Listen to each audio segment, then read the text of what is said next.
Chers internautes, bonjour.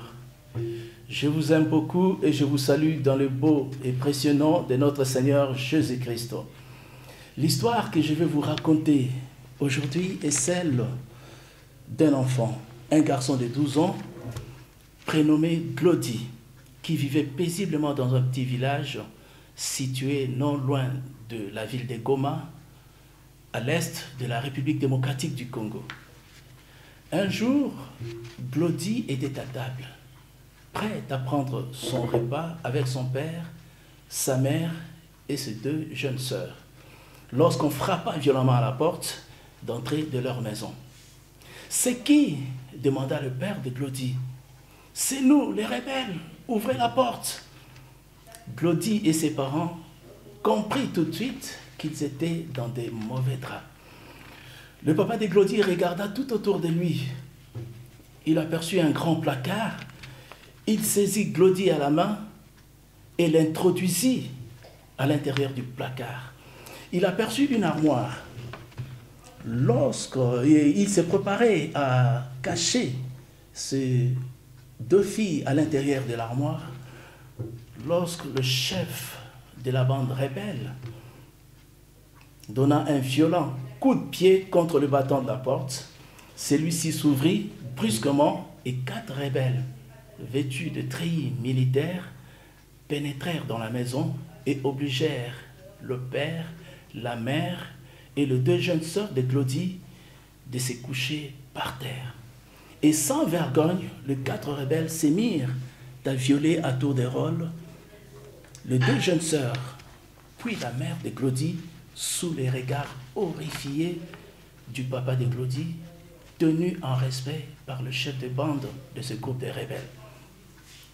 Incapable de faire quoi que ce soit pour défendre sa famille, Glody resta caché dans le placard.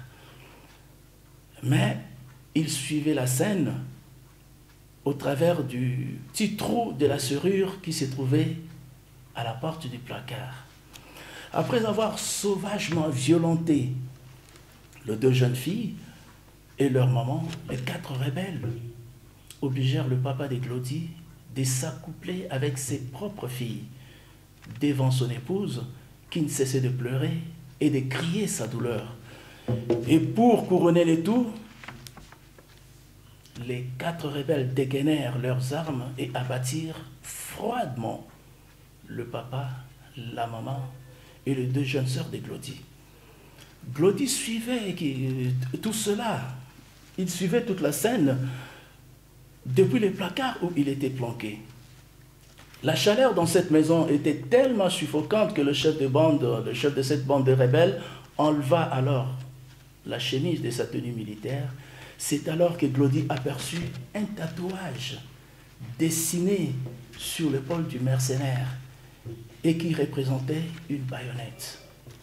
Après avoir tué les parents de Glody, les 4 rebelles se mirent à table, mangèrent le repas qui s'y trouvait, burent de l'eau avant de sortir de la maison et de quitter le village.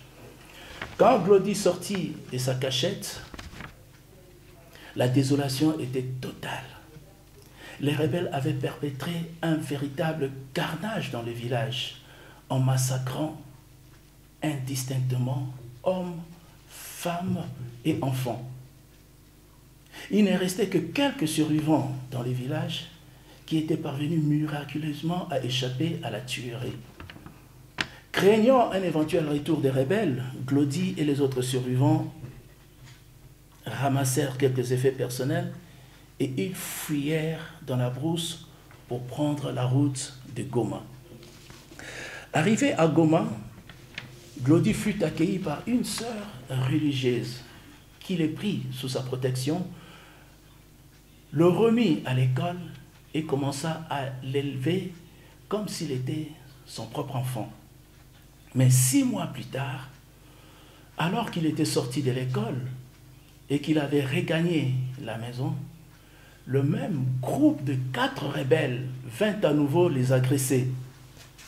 Le chef rebelle avait enlevé sa chemise et Glody aperçut clairement le tatouage en forme de baïonnette sur son épaule. Il s'approcha de la sœur religieuse, dégaina son revolver et tira sur elle à bout portant. La sœur religieuse tomba à la renverse et mourut sur le champ. Quand les 4 rebelles s'en allèrent, Glody se précipita sur la sœur religieuse, devenue sa mère adoptive. En pleurant, il était inconsolable et il ne cessait de se demander « Qu'est-ce que j'ai fait à ces rebelles pour qu'ils me suivent partout? Ils ont tué mon père, ma mère, mes 2 petites sœurs. Et maintenant, ils sont encore venus assassiner ma mère adoptive. » Révolté par le meurtre de la sœur religieuse, Glody alla se faire recruter comme enfant soldat au sein d'un mouvement d'autodéfense de la région. Et avec ce groupe, il sillonna les forêts et les villages environnants à la recherche du chef rebelle à l'épaule tatouée. Décidé de se venger de la mort de sa mère adoptive et de ses parents biologiques. Mais malheureusement pour lui, il ne parvint pas à retrouver le chef rebelle. Et un jour, son chemin croisa celui d'une ONG caritative qui l'aida à reprendre ses études, ce qui lui permit de retrouver le chemin de l'école, de terminer brillamment ses études secondaires et d'entrer à l'université. À l'université, Glody se fit remarquer comme étant un étudiant particulièrement brillant. Quelques années plus tard, il obtint sa licence en droit avec mention distinction et fut retenu comme professeur assistant. Et comme le bonheur ne vient jamais seul, cette même année, Glody fit la rencontre sur le campus d'une très jolie demoiselle prénommée Stéphie, dont il tomba follement amoureux. Les 2 jeunes gens décidèrent de se fiancer et Stéphie invita Glody à aller faire la connaissance de ses parents dans leur belle villa du quartier résidentiel où ils habitaient. Le jour où Glody alla rendre visite aux parents de Stéphie, sa fiancée, le jeune soldat devenu professeur assistant à la faculté de droit de l'université de Goma, eut l'énorme surprise de découvrir que les parents de Stéphie, sa fiancée, étaient extrêmement riches. Et ils vivaient dans une villa cossue aux allures d'un château, dans un luxe digne d'un pacha. Ce jour-là, les parents de Stéphie accueillirent Glody avec joie. Le père de Stéphie, singulièrement, se montra très gentil. Après le repas copieux qu'il offrit à Glody, le papa de Stéphie se confia en disant « Le destin a été particulièrement généreux envers moi et m'a doté de beaucoup de richesses. Mais je n'ai eu qu'un seul enfant, Stéphie, ma fille. Si tu épouses ma fille, je te considérerai comme mon propre enfant, le fils que je n'ai pas pu avoir. Et je te confierai la gestion de toute ma fortune. Et étant donné que cette villa dans laquelle nous vivons est trop vaste, je vous demanderai à toi et à Stéphie une seule faveur, celle de venir vous installer ici avec nous juste après votre mariage et de vivre avec nous. » Ce soir-là, en quittant les parents de Stéphie, Glody avait conscience qu'il avait trouvé en la personne du père de sa fiancée un véritable allié. Raison pour laquelle, après son mariage avec Stéphie, Glody n'hésita pas un seul instant à aller vivre avec ses beaux-parents dans leur belle villa du quartier résidentiel. Une fois ensemble, tout allait à merveille. Glody, son épouse et ses beaux-parents vivaient dans une entente parfaite. L'harmonie était totale et tous vivaient dans une bonne intelligence. Mais un jour, un samedi matin, Glody n'était pas parti au travail. Et il en profita pour faire la grasse matinée. Sa femme, qui s'était réveillée pour faire sa douche, vint lui annoncer qu'elle avait prévu de sortir ce matin-là en vue d'aller faire le shopping avec sa mère. C'est à quoi Glody ne s'opposa nullement. Une demi-heure plus tard, Glody se trouvait toujours dans son lit lorsqu'il entendit la voiture de son épouse démarrer et s'éloigner. Sa femme venait donc de partir faire ses achats. Pendant les 2 heures qui suivirent, un silence glacial régna dans la villa. Puis soudain, Glody entendit un grand bruit, le bruit de quelqu'un qui venait de plonger dans la piscine. Par simple curiosité, Glody descendit de son lit, s'approcha de la fenêtre et jeta un coup d'œil vers la piscine pour voir qui est celui qui venait de plonger dans la piscine. Grande fut sa surprise de voir ce matin-là son beau-père émerger de l'eau tout nu, vêtu d'un simple maillot de bain. Et quand il sortit de la piscine, qu'est-ce que Glody remarqua à l'épaule de son beau-père? Non, ce n'était tout simplement pas possible. Glody n'en croyait pas ses yeux. Ce qu'il voyait était tellement ahurissant. Glody se frotta les yeux d'un geste instinctif de la main. Non, ce n'était pas vrai. Sur l'épaule de son beau-père, Glody reconnut les tatouages en forme de baïonnettes du chef rebelle qui avait tué son père, sa mère et ses 2 jeunes sœurs.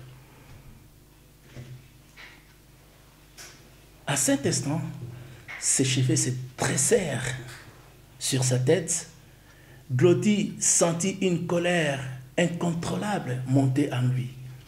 Ainsi donc, son beau-père, le beau-père riche et gentil, qui était le papa de son épouse, n'était rien d'autre que le chef rebelle qui avait tué ses parents. Ce chef rebelle qu'il avait autrefois tant cherché et qu'il avait juré d'éliminer une fois qu'il se retrouverait en face de lui. Sans réfléchir, Glody retourna vers son lit, ouvrit les tiroirs de sa table de chevet et s'empara d'un revolver. Il quitta alors sa chambre à coucher, sortit de la villa et se dirigea vers la piscine, arme à la main. Dès que son beau-père le vit arriver, avec son pistolet à la main, il comprit tout de suite que le mal était déjà fait, que son secret venait d'être découvert. Glody s'arrêta à quelques mètres devant lui, braqua son revolver sur lui et déclara « Ainsi donc, c'est toi, le chef rebelle, qui avait tué mes parents. C'est toi qui avais sémé la terreur et la désolation dans la région il y a quelques années. C'est toi qui as violé et pillé les villes et villages environnants. L'immense richesse que tu possèdes aujourd'hui n'est donc que le butin de guerre que tu as amassé en terrorisant et en massacrant des civils innocents. » Sans laisser à son beau-père le loisir de lui répondre, Glody appuya sur la gâchette et une balle partit. Alla se loger sur le front de son beau-père qui recula d'un pas, tomba dans la piscine et succomba immédiatement. Une fois son beau-père décédé, Glody s'est rendu compte alors de l'énorme erreur qu'il venait de commettre. Pourquoi avait-il abattu son père? Pourquoi s'était-il vengé? Il aurait pu tout pardonner et passer l'éponge. Pourquoi n'avait-il pas su se maîtriser? En tuant son beau-père, il venait de détruire tout ce qu'il avait pu construire jusqu'ici. Quelle explication donnerait-il à Stéphie, son épouse, cette épouse qu'il aimait tant? Et quel argument de droit invoquerait-il pour se défendre devant la loi de ce meurtre qu'il venait de commettre? Troublé par toutes ces questions qui se bousculèrent dans sa tête, Glody jeta son revolver, courut vers sa chambre à coucher, fit rapidement sa valise. Puis il sortit de la villa pour appeler un taxi qui l'amena droit vers l'aéroport. Il comprit qu'il ne lui restait qu'une seule solution, s'en aller, partir n'importe où, fuir, s'éclipser. Il savait qu'il ne saurait plus regarder son épouse dans les yeux et lui dire que c'est lui qui avait assassiné son père. Il savait qu'il venait de bousiller son bonheur, il venait de détruire sa vie professionnelle, il venait d'anéantir le bonheur et l'harmonie qui régnaient dans leur villa. Voilà pourquoi il n'avait plus sa place dans cette ville de Goma, qu'il aimait tant. Autant donc partir, s'en aller et disparaître. Il prit donc un taxi et il était déjà arrivé à l'aéroport. Il s'est disposé à monter dans son avion lorsque 3 policiers apparurent devant lui, lui passèrent les menottes au poing et l'amenèrent vers un poste de police. Glody venait donc d'être arrêté. Un agent parmi les 3 policiers qui l'avaient arrêté lui expliqua que quand il avait tiré sur son beau-père, un voisin avait entendu la détonation et il avait prévenu la police.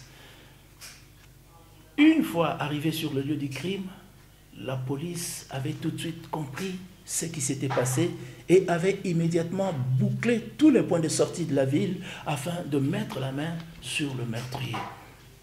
Et Glody fut donc jeté en prison, où il demeura pendant 5 années successives sans recevoir aucune visite, ni aucune nouvelle de son épouse. Puis un jour, un beau jour, à sa grande surprise, le directeur de la prison vint vers lui pour lui annoncer que le président de la République venait de décréter une grâce présidentielle et que lui aussi faisait partie des personnes qui réunissaient les conditions exigées pour bénéficier de cette mesure. Voilà pourquoi du jour au lendemain, Glody se retrouva en liberté. Le jour où il sortit de la prison, il savait qu'il n'avait nulle part où aller. Il ne fallait surtout pas retourner à la villa du quartier résidentiel où Stéphie, son épouse, ne voudrait certainement plus de lui, car il avait tué son père. Et comme il n'avait plus une famille dans la ville, Glody se demandait à quelle porte aller frapper. Il quitta donc la prison et s'est mis à marcher sans but précis, se dirigeant là où le hasard voudrait bien le conduire. Soudain, en marchant, il entendit une voix derrière lui l'interpeller. « Glody, Glody !» Quand il se retourna, il vit Stéphie, son épouse, venir vers lui en courant. Lorsqu'elle arriva à sa hauteur, Stéphie se jeta sur lui et l'embrassa affectueusement. Glody était tout étonné. « Stéphie, toi ici, qu'est-ce que tu es venu chercher ici ?» lui demanda Glody. Stéphie lui répondit, « Je suis venu te chercher, mon amour. J'ai appris à la radio que tu seras libéré aujourd'hui par la faveur de la grâce présidentielle qui a été décrétée. Alors je suis venu te chercher. » « Je croyais que tu m'as abandonné, affirma Glody. Je viens de passer 5 ans en prison sans recevoir une seule de tes visites. Je croyais que tu étais fâché contre moi. » Stéphie lui répondit, « Je ne pouvais pas venir te visiter en prison, car pendant tous ces temps, j'étais au chevet de ma mère qui était mourante. En effet, depuis le jour où elle a découvert l'assassinat de son mari, ma mère n'a pas pu supporter le choc. Elle est entrée en coma. Elle est entrée en coma et s'est retrouvée entre la vie et la mort. Malheureusement, elle vient de succomber il y a 3 mois. Et j'étais en train de faire son deuil. « J'ai tué ton père, Stéphie, reconnut Glody. C'était stupide de ma part. J'ai vraiment été cruel. J'aurais pu pardonner. » Stéphie affirma, « Si toi, tu n'as pas pu pardonner à mon père le mal qu'il t'a fait en assassinant tes parents, moi, en revanche, je te pardonne et je passe l'éponge. Allons, retournons à notre villa. l'avenir nous attend. Ces jours-là, main dans la main, comme si de rien n'était, Glody et Stéphie retournèrent à leur villa dans l'intention bien comprise de reconstruire leur destin. Comme quoi, le pardon est une puissance qui libère. Le pardon est une puissance qui libère. Merci, chers internautes, d'avoir suivi cette histoire. Si vous avez aimé, n'hésitez pas de liker cette vidéo et surtout, n'hésitez pas de partager la vidéo. N'hésitez pas de vous abonner afin de pouvoir recevoir d'autres histoires de ce genre. Que le Seigneur vous bénisse. Au revoir et à la prochaine.